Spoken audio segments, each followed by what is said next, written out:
Well, it's the end of the day on our first day heading south from Brunswick, and we have stopped in Cumberland Sound. This is a favorite anchorage of ours. Traveling north and south, there's always room for lots of boats. In fact, there's 17 boats in here right now. This is the beginning of the annual migration. That's when boats travel north and south. That migration is driven a lot by the hurricanes that come around, insurance that requires a lot of people to be out of Florida during certain times of the year. Some insurance companies require you to be out of Georgia during certain times of the year. In fact, I know some that you can't go south of Norfolk, Virginia during certain times of the year. And we're real glad we're no longer under that rule. We used to have to leave Florida every year. We don't have to anymore, which is nice. But anyway, the annual migration is underway. People are heading to Florida now that the time has arrived that they're allowed to do that. It's pretty cool.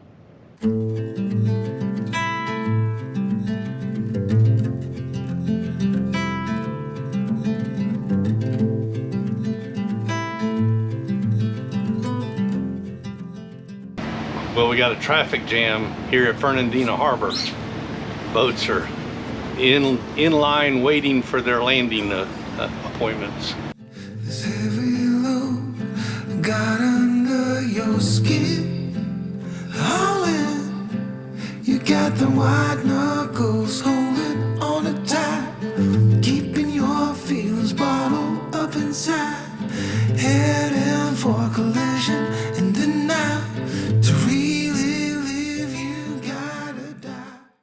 Well, we're stopped waiting for a swing bridge to open. It's in the closed position.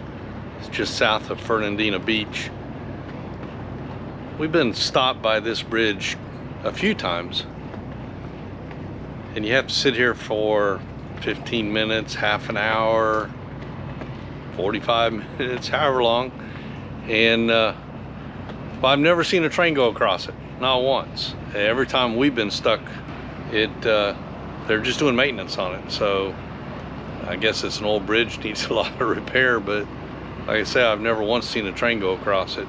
And we've even anchored inside of it, spent several days here and never saw a train go over. But anyway, we're here, so we can't go anywhere until that bridge opens. There was another boat here, but it just took off and left. It got tired of waiting. It was here when we got here, so I don't know how long it had been here. That's the life of boating. Well, eventually 3 more boats joined us, and about 40 minutes went by. Finally, the swing bridge opened, and we're through it and continuing south. Breathe in, breathe out. Hey, come alive. Breathe in. We turned into the St. Johns River off the ICW. We're heading upriver. And just as we turned out of the ICW into the St. Johns, this tug pushing a barge was passing by. And we're doing pretty much the exact same speed. So I've been pacing him, or he's pacing me. I'm not sure which way it goes, but we've just been pacing each other for over 10 minutes at this point. And of course, he's in the channel, so I'm staying out of the channel to stay out of his way. But my autopilot follow route is in the channel, so I'm having to use my remote control to do heading course adjustments. And I guess I could slow down and get behind them. I wouldn't really want to try to speed up and get in front of them, although I could, but then I'd be an obstruction to them.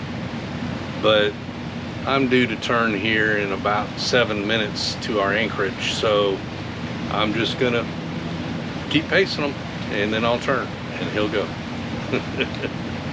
Sometimes you get to have fun on the ICW. Well, I guess I'm not on the ICW, in the St. Johns.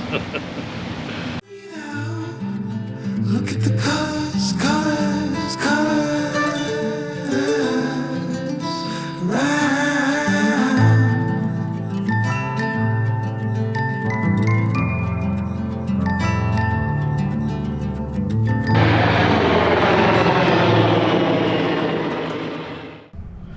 are anchored right by the, I think it's Walter Jones Historical Park or something like that, on the St. Johns River. And we're wanting to take our dinghy over there so Josh and Melody can pick us up and take us to lunch tomorrow. But I saw a sign up there by the road when we were coming in. I saw a sign over there that's probably got some rules on it. So while I'm fixing dinner here, Ron is putting the dinghy down and he's going to go check it out and see what those rules say, because you know, I don't know how long we can leave our dinghy there is the question for tomorrow. Oh, and the whole reason we get to see them is because they went on a cruise and they're going to be passing right by us. But it's always nice to see your kids when you can. There's the dock. He's checking it out. He hasn't been gone very long, so I hope it's good news because it looks like he's on his way back.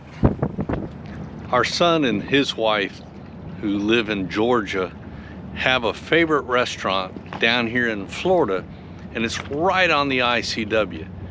So he's been trying for years to get us to that restaurant so that we can try it out. But there's nowhere to dock. They have a little floating dock, but you can't get elixir up to it. And there's nowhere close to anchor and dinghy to it. And so it's just not been working out. Well, he heard that we were gonna be lollygagging in the Jacksonville area because we're gonna spend Thanksgiving here with Marie's mom. And so they were also gonna be in the area and going to that restaurant. He said, we got to do this, Dad. So where can you anchor? We'll come get you. And so we got to look, and I found a park that has a boat ramp, a little boat ramp, and a dock that we could tie the dinghy up to. It's about a half an hour from the restaurant, a little bit out of his way, but he said he'll come get us. We're just down here hanging out, and we're gonna get to spend the afternoon with our son and his wife, so that's just really cool. Yeah, it's kind of... It's a pretty high dock. Yeah. Good to see you.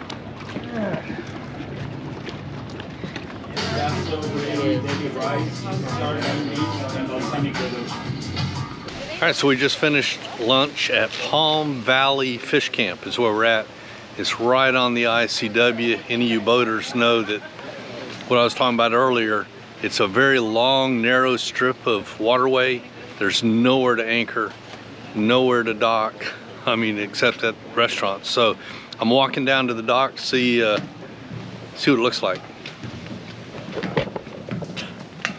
Of course, we don't, you know, we should have brought the depth sounder, the handheld depth sounder. We didn't think about the camera. Take a look down in there, see what it looks like. So I don't know, the dock is long enough for us to fit on. It does have cleats. Plastic cleats. They're plastic.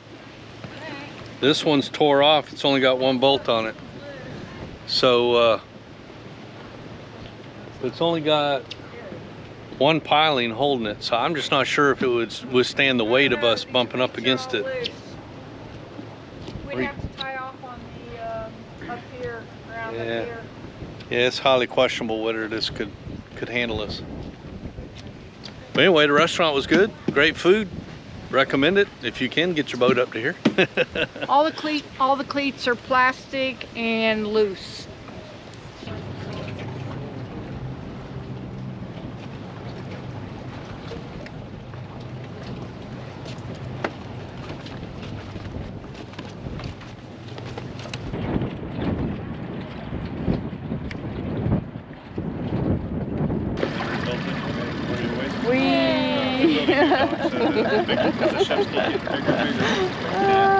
Are you comfortable, Josh? Moments pass, make this one count. Untie, you're so good dragging yourself down. Why? Well, there ain't much time left to figure things out. Deep underneath all the laser, your doubts, there's a heart gone out of rhythm in despair. Held underwater, fine for air. Breathe in, breathe out. Did it fall?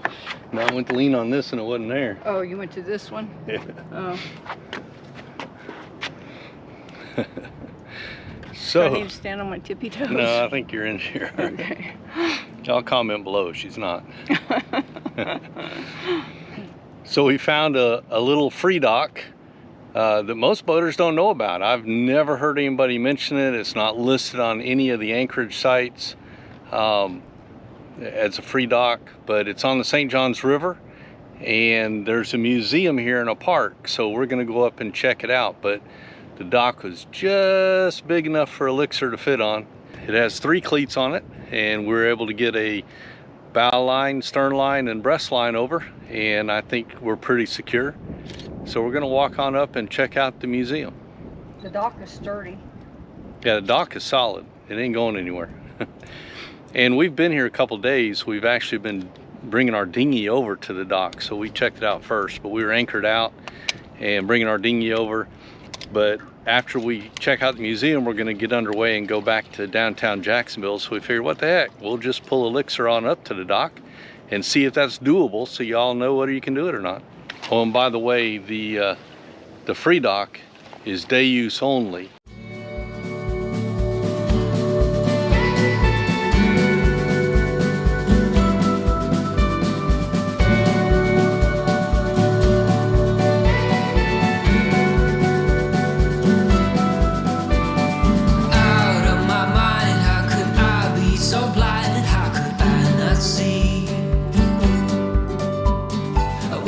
On the floor, looking up, wanting more. This is so unreal. I must have been wrong, 'cause your love is strong for him. Why would it not be? He's always there for you. I keep living alone,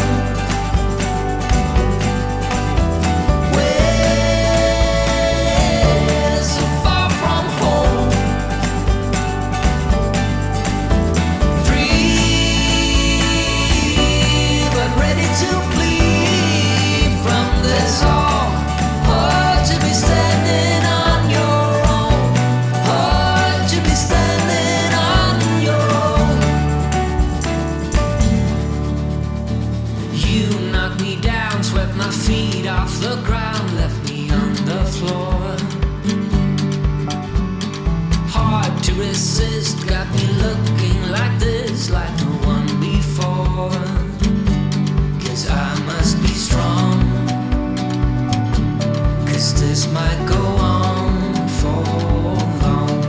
'Cause I was wrong, and he's always there for So we had a good time walking around the grounds of the Walter Jones Memorial Park and visiting some of the buildings, and they have volunteers that tell you about the building and the grounds. It was very interesting, very enjoyable, very relaxing. And We didn't pay anything. oh yeah, best part is it's free. So Don't know whether the museum will be or not. yeah, the museum wasn't open, so we don't know if there's a fee to get into that normally, but to walk around the grounds, and they have picnic areas, and just to look at the buildings and everything, all that's free. So yeah, it's definitely worth pulling your boat over here and taking a visit. Thanks for watching.